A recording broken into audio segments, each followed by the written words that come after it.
The rain has a way of softening the world outside, a steady rhythm tapping at the windows, a quiet reminder that you're safe inside, or at least you hope you are.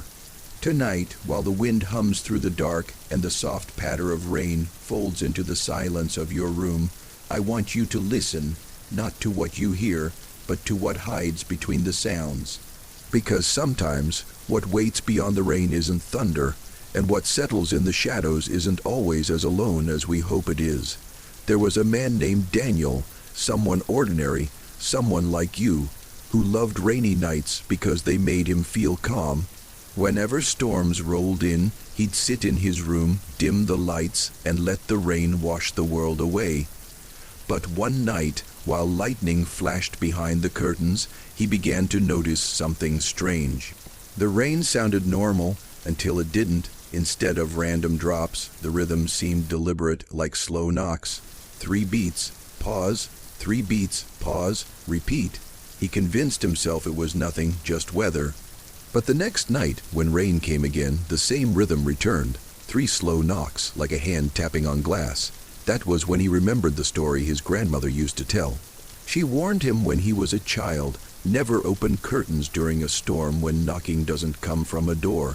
Because some things don't need to enter your house, they only need you to see them. He used to laugh at that. Now it didn't feel funny anymore. He sat in bed, phone in hand, rain whispering outside. The tapping grew clearer, gentle, patient, almost polite. Lightning flickered again, and in that brief flash, the silhouette of something stood outside the window. Not a person, too tall, too thin, and far too still. He didn't move, didn't breathe, he couldn't. The storm rolled on, thunder drifted away, but the tapping did not. He didn't look. He forced himself not to. Instead, he lay back down, pretending he couldn't hear, forcing his breathing to slow. Eventually, after an hour of waiting, the sound faded. He slept eventually, but only because exhaustion took him. By morning, when sunlight spilled through the curtains, curiosity finally won. He pulled them back, half certain he'd see nothing except rain residue and street reflections. There were fingerprints, long, wet fingerprints, pressed against the outside of the glass, but too high for any normal person to reach. He wiped them away, convincing himself someone must have played a trick. That night he went to bed early, locking windows and closing curtains tight. But the storm returned heavier than before. This time the rain didn't whisper. It crashed, it roared, it swallowed everything. Yet beneath it, the rhythm still found him. Tap, tap, tap, always 3, always patient, like it knew he wasn't sleeping. His breathing trembled. His grandmother's words echoed in his head.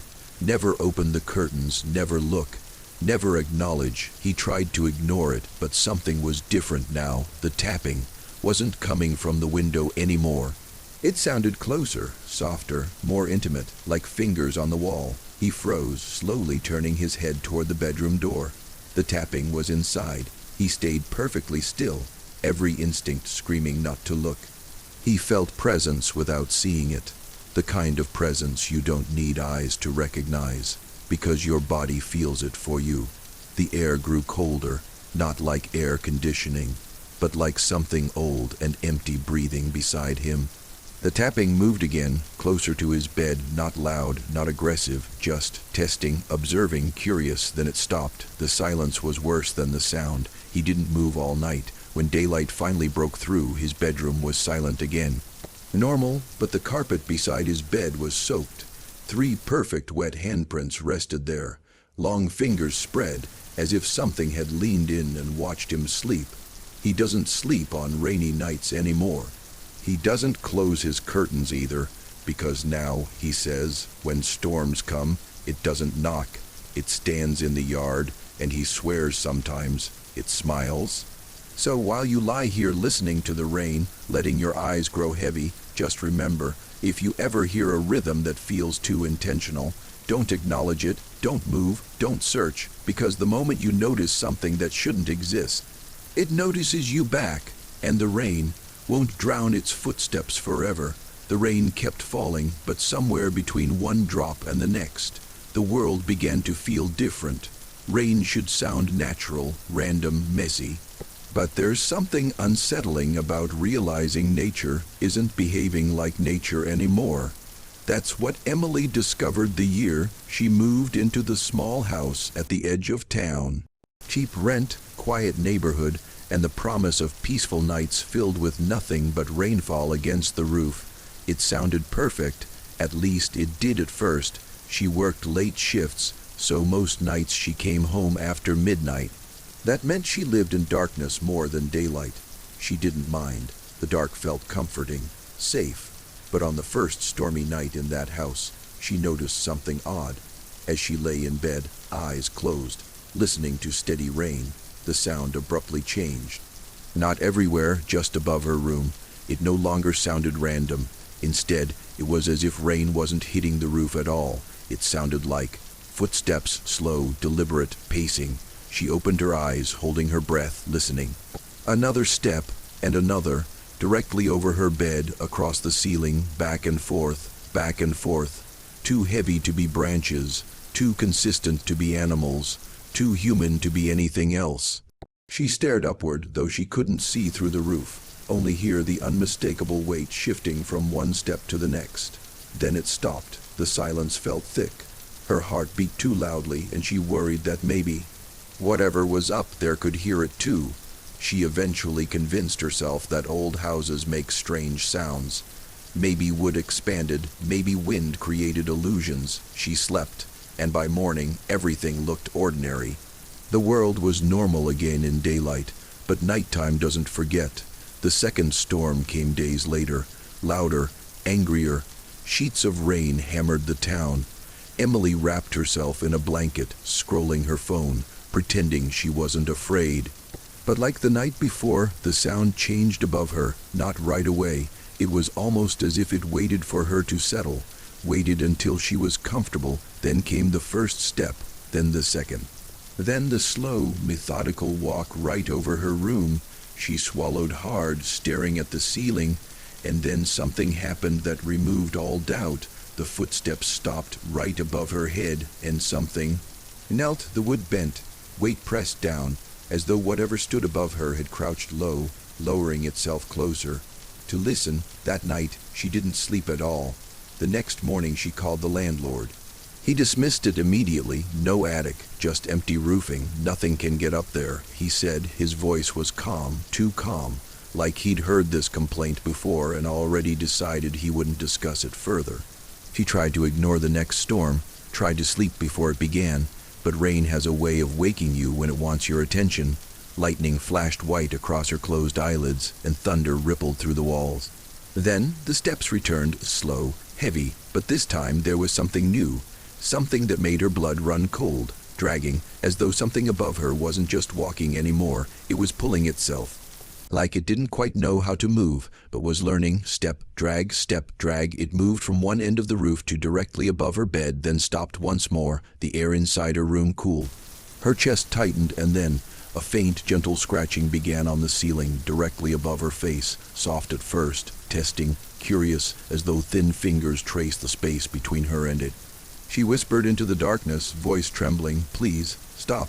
The scratching stopped instantly, and slowly, ever so slowly, something tapped back. 3 soft taps in response. She threw her blanket over herself like it could protect her from something she couldn't even see. Eventually the tapping faded, the dragging moved away. The footsteps disappeared into the sound of rain again. But the silence that followed wasn't comforting. It was promising that this wasn't over. The next day she climbed onto the roof despite the landlord's warning. She expected nothing. She hoped for nothing. She prayed it was all in her head, but the roof wasn't dusty. It wasn't clean either. It was smeared, deep, wet streaks, long marks like something with weight had crawled. Not like paws, not like shoes, more like hands, large ones. They trailed right to the area above her bedroom, where the marks stopped. As if something had sunk down into the roof, trying to press through. She moved out a month later, but here's the thing. She still hears storms. Rain still falls wherever she goes, and sometimes, late at night, when thunder rolls and rain grows heavy, She hears dragging on the roof again, not every storm, just some, as if whatever once crawled above that old house found her, and now it follows. So while you lie here, listening to the rain, letting your eyes drift and your breathing slow, pay attention to the sound above you. Make sure it's really rain. Make sure it's really random. And if you ever hear footsteps pacing overhead where no one should be, don't speak, don't respond, because the moment you acknowledge something that shouldn't exist, it finally knows where you are and it learns how to get closer. Rain has a strange relationship with memory. It makes people nostalgic, makes the mind wander back to places it shouldn't. But sometimes the rain doesn't remind you of the past. Sometimes it reminds the past of you. That's what happened to Michael, a quiet man who always kept to himself. He didn't believe in ghosts, didn't believe in curses, didn't believe in anything beyond what he could see. But belief doesn't change reality, and reality doesn't need your permission to become terrifying. His childhood wasn't kind. He grew up in a strict house, the sort of place where silence didn't mean peace, it meant fear. There was always tension, the kind you could feel in the walls. His parents fought constantly, voices raised, doors slammed, and when storms came, they got worse. He remembered being small, hiding in his room, listening to rain pound against the windows while something even louder raged inside the house. Thunder outside, shouting inside, crying echoing in hallways. And sometimes something else, knocking, not on the door, not on the walls, but inside his room, in the corner, behind the closet. 3 slow knocks, pause, 3 more, like something responding to the chaos by announcing itself. He never investigated. He didn't dare. When he turned 18, he left that house and didn't look back. He promised himself he'd never return to it in memories or in person. And for years, he didn't. He built a new life, new apartment, new city, a calm, quiet existence with no storms inside or out, until one night. It had been years since he'd last heard rain like that. Heavy, relentless, like the sky was trying to wash the world away. He sat on his couch, pretending he didn't hear it, pretending it was just weather, but somewhere in that constant downpour, he heard something else, knocking, 3 slow knocks, not at his door, not at his walls. But inside his apartment, inside, he froze, time didn't move, air didn't exist. His mind instantly went somewhere it hadn't gone in years, that old house, his childhood room, the corner behind the closet. He swallowed, trying to laugh it off. Old memories, imagination, the mind playing tricks, but then it came again, 3 exact knocks this time. Closer, he stood slowly, every muscle tight, and scanned the room. And nothing, just furniture, just darkness, but he couldn't shake the feeling that the room wasn't empty anymore. Something lingered, something familiar, something patient. He didn't sleep that night. The next storm came a week later. Stronger, louder, and so did the knocking. It didn't echo from one place anymore. It traveled across the living room wall, along the hallway, stopping near his bedroom door, always in sets of 3. Always calm, always controlled, as though whatever was making the sound wasn't trying to scare him. It was waiting. He called his mother the next day. He didn't want to, but the fear gnawed at him. He asked about the old house, about the storms, about the knocking. It was quiet on the other end of the phone for a long time before she finally spoke. "I never told you this," she whispered, "but I heard it too." His stomach tightened. She explained that it began before he was even born. During storms, only storms, always knocking from inside the walls, always 3 at a time. Priests came once. His father laughed, called it nonsense. But something in that house never laughed. Something stayed. And it never stopped. Even after he left home, the knocking continued, until the day he turned 18. Then it stopped, as though it wasn't interested in the house anymore, as though it had been waiting for him to grow up. Waiting for him to leave, waiting to follow. He hung up the phone in silence, his heart pounding louder than the rain outside. Everything inside him wanted to deny it, wanted to believe in rational explanations, in pipes, in structure settling, in anything human. But the next storm came, and this time the knocking didn't wander. It stood right outside his bedroom. 3 knocks, pause, 3 knocks, closer, like someone pressing their ear to the door, listening.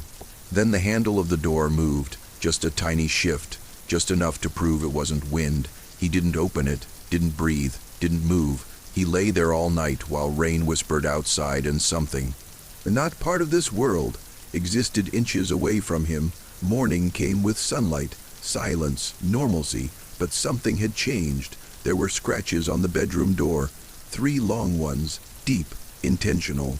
Like something with patience and claws had traced its presence, signing its name without writing a word. He considered moving, packing, running, disappearing, but deep down he knew the truth. You can move away from places.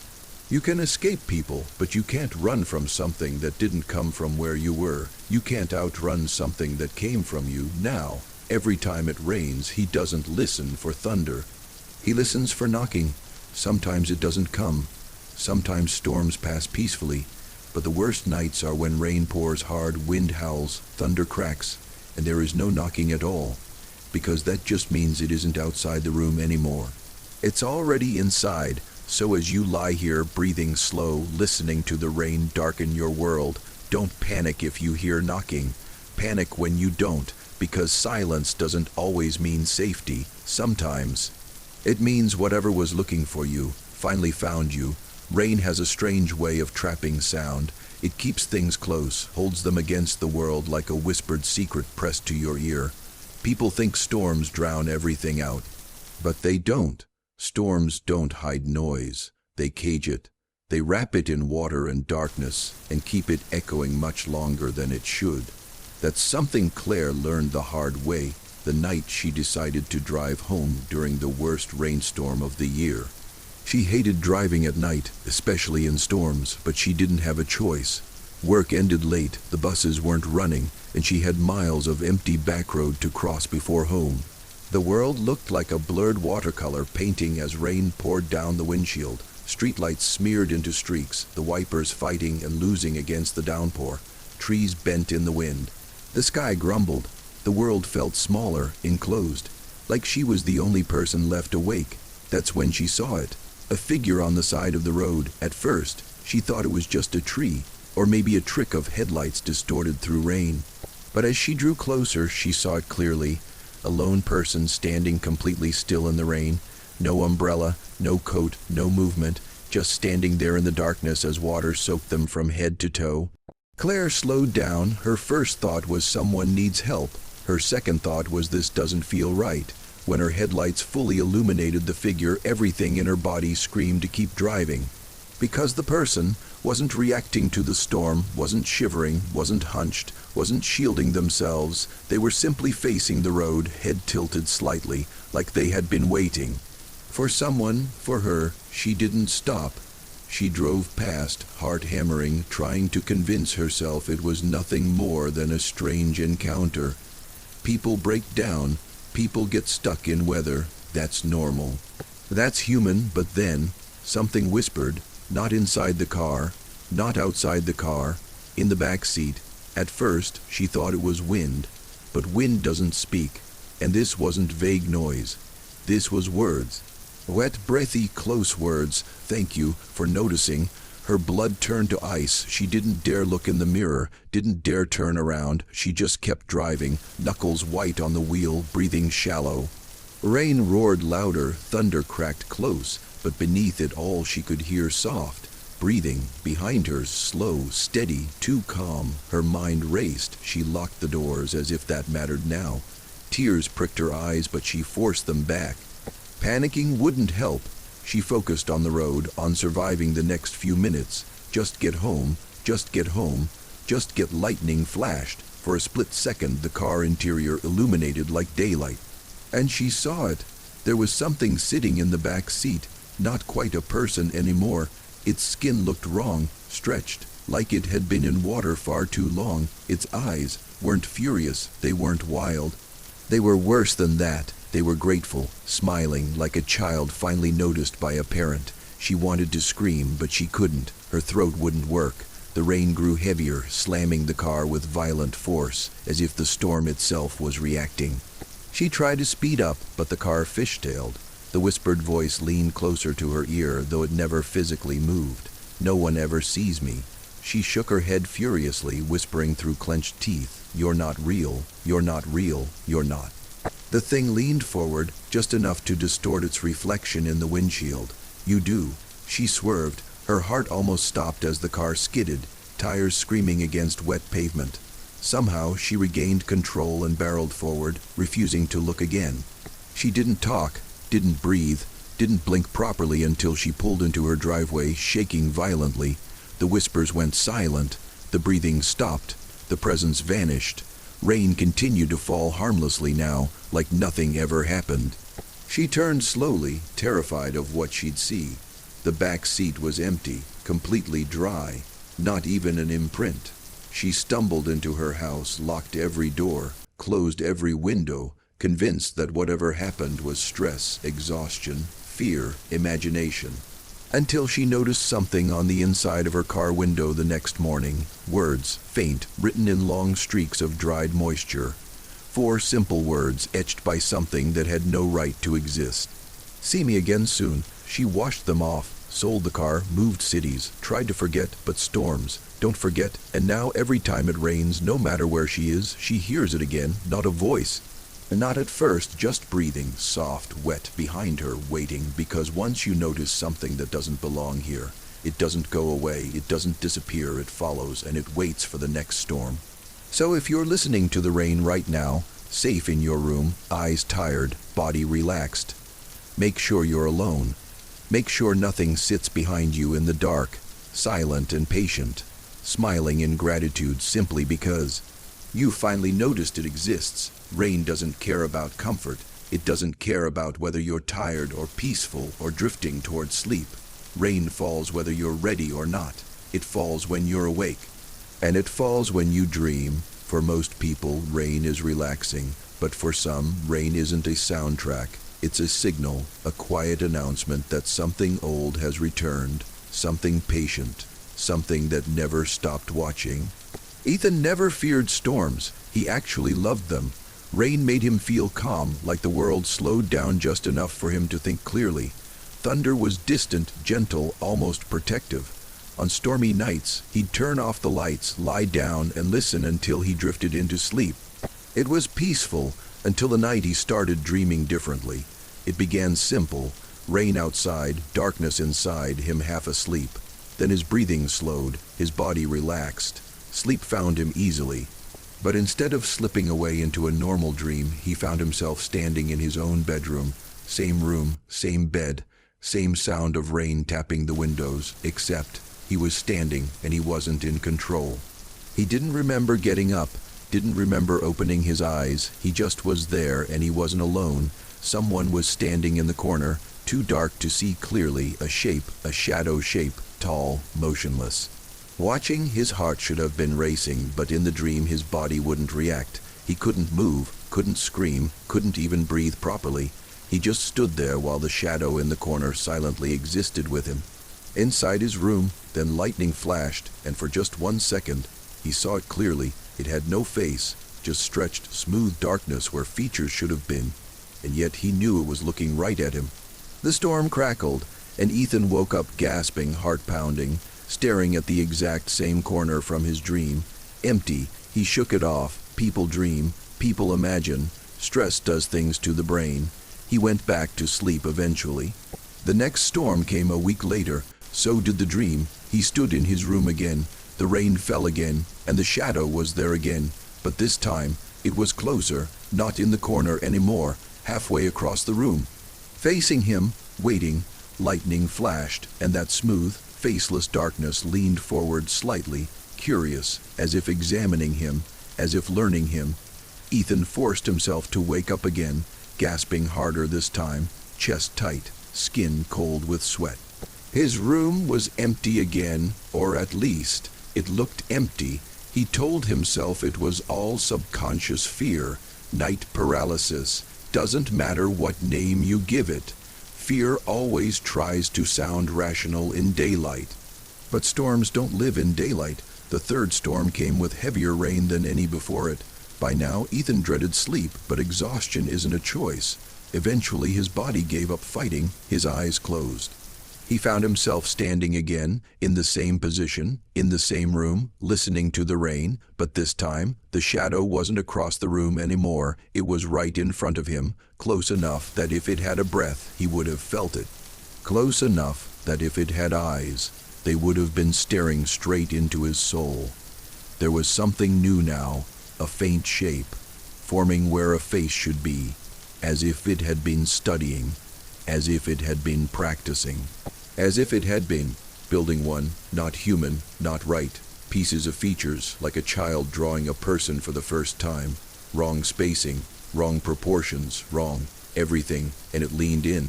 Slowly, curious, learning, almost. It didn't speak with a mouth, it spoke directly into his head, and only then did Ethan understand. It wasn't simply haunting him, it wasn't trying to scare him. It was trying to become him. Every storm, every dream, it wasn't visiting, it was copying. He broke free from the dream with a violent gasp, stumbling out of bed. His heart hammered, his body trembled. His mind shattered between fear and denial. He turned on every light in the house, stayed awake until morning, refused to close his eyes again. Rain eventually stopped, days passed, sunlight returned. And he convinced himself it was over until he woke up one night, not in his bed, not in a dream, standing in the middle of his room exactly like before, except this time he hadn't fallen asleep. He hadn't dreamed, he had moved without knowing, like something else. Had practiced enough, he slowly, painfully turned toward the corner of the room where the shadow always stood. It wasn't there. There was nothing in the corner, because now, it didn't need to stand there anymore. It had moved. It had learned. It was standing exactly where he used to stand, in his place, in his posture, in his silhouette. And it was smiling now, perfectly, exactly, like him. Rain whispered softly outside, and somewhere between one heartbeat and the next, Ethan realized something horrifying. He wasn't watching a shadow anymore. He was watching himself, something wearing him, something rehearsing him, something practicing his existence like a role it wanted to steal.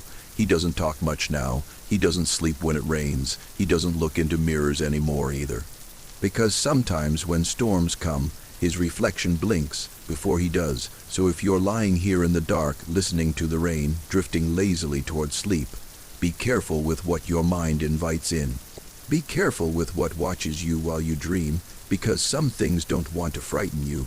They want to replace you, and the rain always gives them enough time to learn how. Sleep well, if it lets you.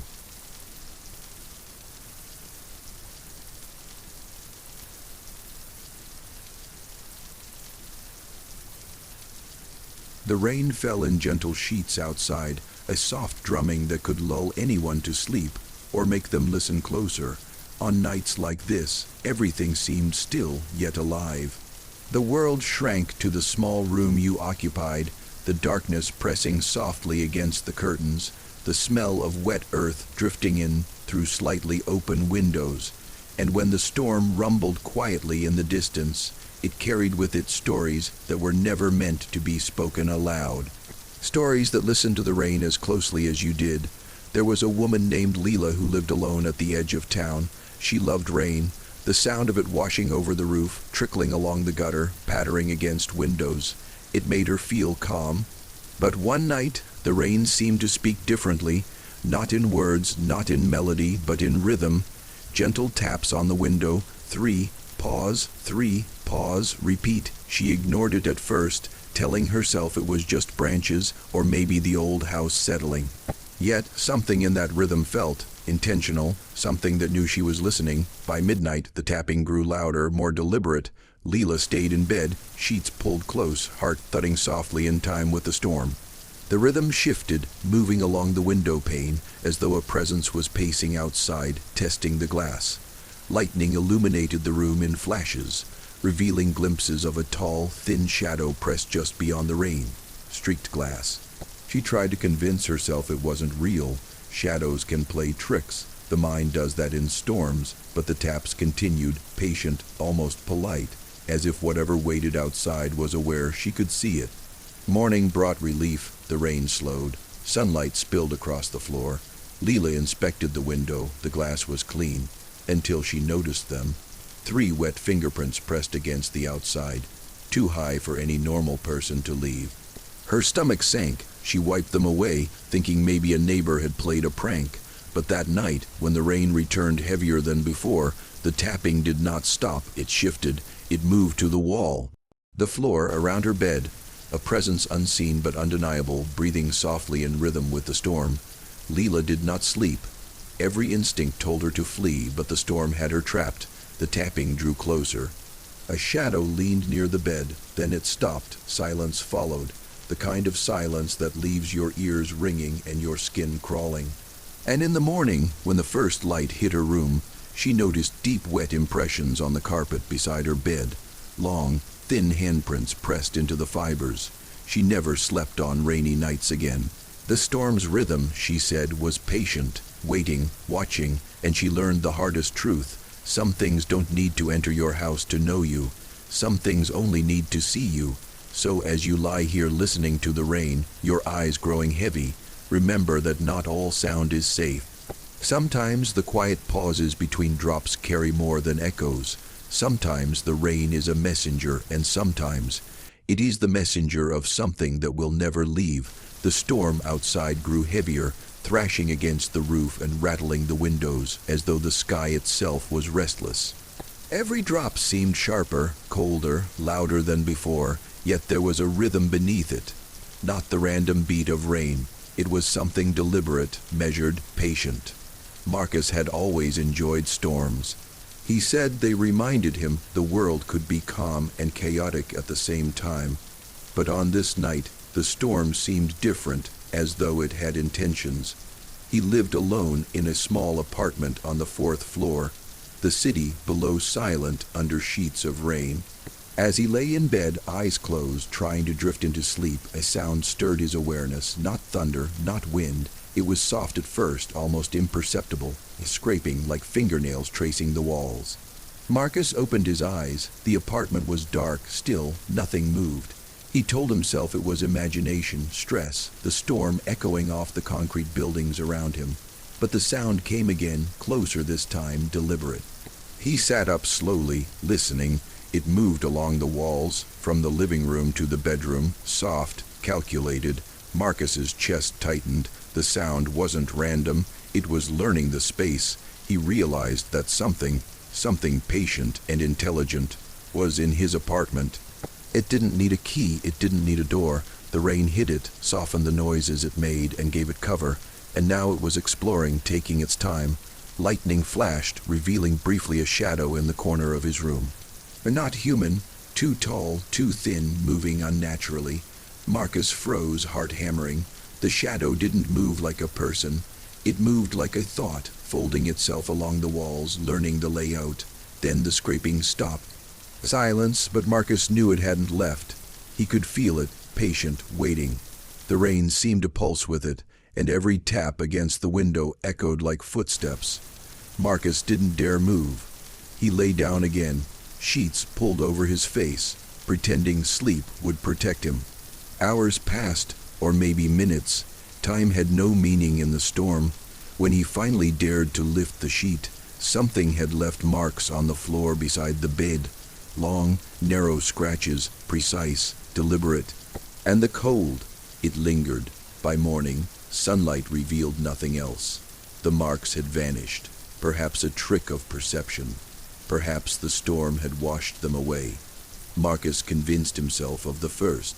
He tried to ignore the tapping in his head that had begun with the rain, but nights like these returned. Every storm brought the sound back, and every storm brought the creeping awareness that whatever had been in his apartment before had learned the space, learned his habits, learned him. He moved after the 3rd storm, found a new apartment far from the city center. But storms travel, rain travels, and Marcus realized one night, as drops fell gently against his new window, that the tapping had returned. Not from the outside this time, it was inside, patient, waiting, watching. He doesn't sleep on rainy nights anymore. He doesn't leave doors unlocked. He listens for the rhythm, the pauses between drops, because the storm is not random, and the presence that comes with it is deliberate. And as you listen to the rain now, lying quietly in your bed, remember, the pauses between the drops are not empty. Sometimes something waits there, learning, watching, and when the storm is over, it doesn't leave. The rain carried a different kind of weight tonight. It was relentless, hammering against the windows, flooding the gutters and sending the wind howling through the trees. But inside the house something else moved, something silent, patient, and observant. Hannah had always found storms comforting. They reminded her of childhood evenings, tucked in her grandmother's home, listening to tales that blurred the line between imagination and reality. But tonight, the storm was different. It didn't comfort her, it watched her. She lay in bed, cocooned under blankets, listening to the rain, and then she heard it, a soft, deliberate tapping from the corner of her room, not the rhythmic patter of the storm, not the creaking of old walls. This was precise, slow, 3 taps, pause, 3 taps again, each repetition measured, intentional, as if someone, or something, knew she was listening. Her heart began to pound in time with the storm. She told herself it was nothing, just imagination, maybe an animal in the walls. But the tapping didn't come from the walls. It came from the floor, from the corner, from the shadow beneath her closet. She didn't move, she couldn't. Her body refused to respond to the instinct to flee. She just listened. The rain continued, hiding the sound of something else moving, something breathing slowly, quietly. A flash of lightning illuminated the room briefly. Hannah saw it then. A shape, tall, thin, almost invisible in the darkness, crouched low, observing her. It wasn't human, not fully. The limbs were elongated, the movements unnatural, yet it moved with intent. It leaned slightly, like it was studying her reactions. Then it disappeared into shadow, leaving only the tapping, soft, methodical, patient. Hours passed, or maybe moments. Time had no meaning in storms like this. By dawn, the figure had vanished, but the evidence remained. 3 long, narrow scratches etched into the hardwood floor beside her bed, and faint, wet streaks along the wall where the shadow had leaned, as if marking its territory. Hannah moved out soon after. She told herself that leaving would end it, that distance and daylight would protect her, but the tapping followed, not always at once, but during storms it returned, on rooftops, in hallways, behind doors. Always testing, always patient, always waiting. Now she sleeps lightly on rainy nights, listening to the rhythm of the drops, aware that the pauses carry more meaning than the sound itself. The tapping is deliberate. It is learning, it knows, and if you listen closely, lying in the dark as the rain drums against your window, you might hear it too. 3 taps, pause, 3 taps, pause, and remember, what taps is not always outside. Sometimes it is inside, waiting, watching, learning, patient. The rain that night was heavier than anything Nathan had ever heard. It slammed against the roof, flooded the gutters, and sent branches scraping against the windows. He loved storms, usually. The sound of rain was calming, almost hypnotic, a natural lullaby. But tonight was different. The rain didn't soothe, it warned. Nathan had been driving home along a deserted country road, headlights cutting through the sheets of water, windshield wipers fighting a losing battle. The storm seemed alive, pressing down on him from all sides, making the night feel small, compressed, and isolating. And then he saw it, a figure on the side of the road. At first he thought it was a tree, distorted by the rain, or a traffic sign swaying in the wind. But as he drew closer, it became unmistakable. A lone person standing completely still, drenched, facing the road. He slowed, instinct urging him to stop, but something about the figure felt wrong. Not human, not alive. It didn't shiver, didn't move in the wind, didn't react to his headlights, just waited patiently. And then, just as Nathan prepared to drive past, he heard it. A whisper, soft, wet, and close, coming from the backseat of his car. He froze, heart hammering, breath caught in his throat. It wasn't the wind. It wasn't the rain. The voice was unmistakable, intimate, speaking directly to him. "Thank you for noticing." The hair on his neck rose. He dared not look. He gripped the steering wheel, trying to convince himself it was his imagination, the stress of driving in a storm. But the voice came again, closer, more insistent. He turned slightly to glance at the rearview mirror, and in the flash of lightning he saw it. Pale, dripping eyes that seemed too aware, smiling. Nathan panicked. The car fishtailed on the wet road, his hands shaking violently. The voice leaned in, though its lips never moved. "No one ever sees me." He swerved, regaining control by a hair, racing toward home. The whispers faded with the rain, and by the time he reached his driveway, the storm had calmed, almost as if nothing had happened. He stumbled inside, shaking, heart still racing, convinced it was over. But the next morning, something caught his eye. Faint, wet letters on the inside of his windshield. 4 words, smeared in a way no human hand could have done. "See me again soon." He sold the car, moved to another city. Tried to forget, but rain follows you, storms follow you. And sometimes, if you are listening in the quiet dark, you can hear the breathing in the backseat again, soft and patient, waiting for the next downpour. Now Nathan never drives alone in storms. He never closes the blinds, and he always listens, because some things do not vanish. They only wait, and as you lie in bed, listening to rain outside your window, remember, sometimes what rides the storm with you is not the wind, nor the rain. It is the presence that waits for you in the quiet between drops. Patient, watching, learning. The rain tonight was different. Softer at first, almost gentle, then heavier, drumming against the roof and windows like a heartbeat. But this time it carried a whisper, a presence that didn't belong, pressing against the edges of the house, filling the quiet spaces. Olivia had always loved storms. She said they made her feel alive, made the world shrink to the small, safe spaces she could control. But tonight, control was an illusion. She lay in her bed, blankets pulled up to her chin, listening to the rain, and then she heard it, a faint scratching at the door, almost too soft to notice. At first, she thought it was the wind, the storm rattling the old wooden frame. But the sound came again, deliberate, testing. A soft, slow rhythm, like fingers tracing the surface, learning the space. Her heart began to race, pulse sinking with the storm. She stayed perfectly still, telling herself it was nothing, that old houses make strange noises. But the sound moved, climbing along the walls, descending onto the floor, approaching her bed. The air cooled suddenly, and she felt it. A presence close, patient, almost curious. Lightning flashed, revealing a dark shape in the corner. Not fully human, not fully shadow. Long limbs, unnatural posture, it crouched low, watching her. And then it moved, not aggressively, but intentionally, inching along the floor toward her. Olivia couldn't move. She couldn't breathe properly. She was frozen, every sense screaming. Hours passed, or maybe minutes. Time was meaningless under the storm's rhythm.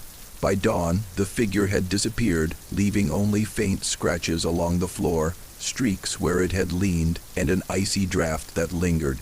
Olivia didn't sleep again that night, and she didn't sleep well on storms afterward. She tried to leave the house, but storms don't follow addresses. They follow awareness. Whenever the rain poured, whenever the wind howled through the eaves, she could hear it. Soft, patient, moving, learning. The scratching never fully left. It whispered in the pauses of the storm, reminding her that some things don't need doors to enter your life. And as you listen to the rain now, lying in your bed, imagine something small, patient, waiting in the corner of your room. It doesn't move fast. It doesn't need to. It just learns. It watches. It waits for the pauses between raindrops, the quiet spaces in your house, the moments when your eyes are half closed. And when it strikes, it does so with precision. So, as you drift closer to sleep, remember, the storm may be calming, the rain may be soothing, but sometimes in the quiet you are not alone, and sometimes what watches you in the dark has been waiting for a very long time. The rain poured relentlessly, drumming against the roof like 1,000 tiny hands. Liam had always found storms comforting, the way they made the world feel smaller, quieter, contained, but tonight there was something different. The rain wasn't just sound, it was presence. It pressed against the walls, whispered along the windows, and carried something unseen with it. He lay in bed, listening to the rhythmic pounding, trying to let it lull him into sleep. That's when he noticed it, a faint sound beneath the storm, subtle, deliberate, a soft tapping, not from the window or the walls, but closer around the bed. Tap, tap, tap, pause, tap, tap, tap. It was measured, intentional, like someone or something was learning the space, studying him. Liam tried to tell himself it was imagination. Old houses creak, storms echo strangely. It wasn't real, but the tapping continued, moving along the floor, around the furniture, closer to him. His pulse quickened. Each beat of his heart matched the rhythm outside. The presence was patient, studying his reactions, waiting for the perfect moment. Lightning flashed, illuminating a dark shape in the corner. Too tall, too thin, it crouched low, observing, not human, not fully shadow. Something older, patient, and alive in a way that didn't obey natural rules. It leaned closer, testing boundaries, pressing against the edge of perception. Liam froze, unable to move, unable to breathe properly, paralyzed by instinct and fear. The tapping stopped, silence fell, heavier than the storm itself. Liam didn't move. He stayed in bed, eyes wide, listening to the rain.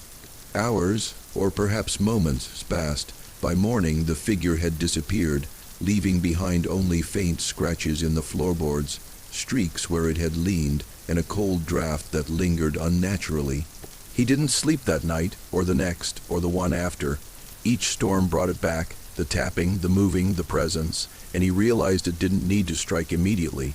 It only needed to be patient, to watch, to learn. And now, every time rain hits the roof, Liam listens closely, counting the taps, noticing the pauses, because he knows that the storm does not pass unnoticed. Something watches in the quiet spaces, in the corners of the room, in the seconds between raindrops. Something that waits, something that never forgets. As you lie here listening to the rain outside your window, remember, some sounds are not random, some pauses are deliberate, and in those quiet moments when the rain softens, something may be learning you, studying you, waiting. Patiently, relentlessly, until the storm decides its time. The storm that night was relentless, thrashing against the windows, shaking the eaves, and rattling every branch outside.